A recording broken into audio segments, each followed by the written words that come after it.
the religion you end up with is not going to resemble what you started off with. I think this is pretty clear. So this is why the Torah doesn't allow new things. Well, again, I think, like you argued, like all the prophets, it's all pointing back to what it was supposed to be, right? Unless you're misinterpreting it. Unless you're misinterpreting it to mean something else, right? So if you think the prophet is telling you something, and we cannot validate if the books of the prophets that we have today are that authentic. There's variations, even among the Dead Sea Scrolls.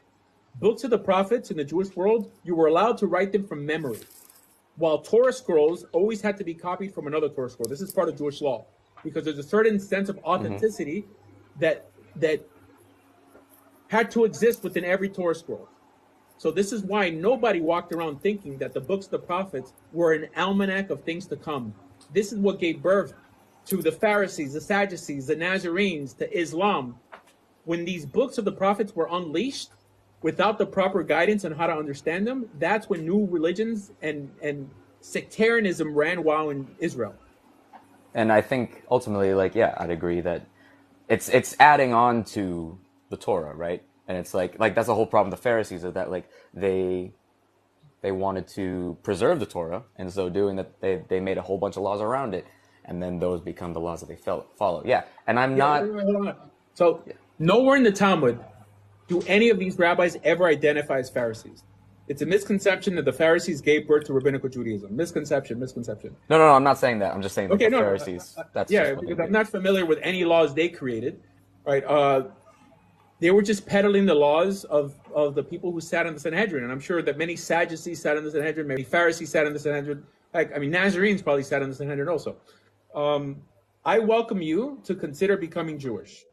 Try to get validated by a good God by keeping laws. And of course you're going to stumble. God tells us that the Torah is not up in heaven unless someone would say, who's going to go up there and get it? It's in front of you. You can do it. It's doable. Okay. And God does not demand perfection, but he wants you to try.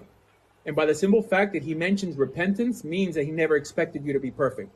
However, when you do fall, he wants you to get back on that horse. That's all.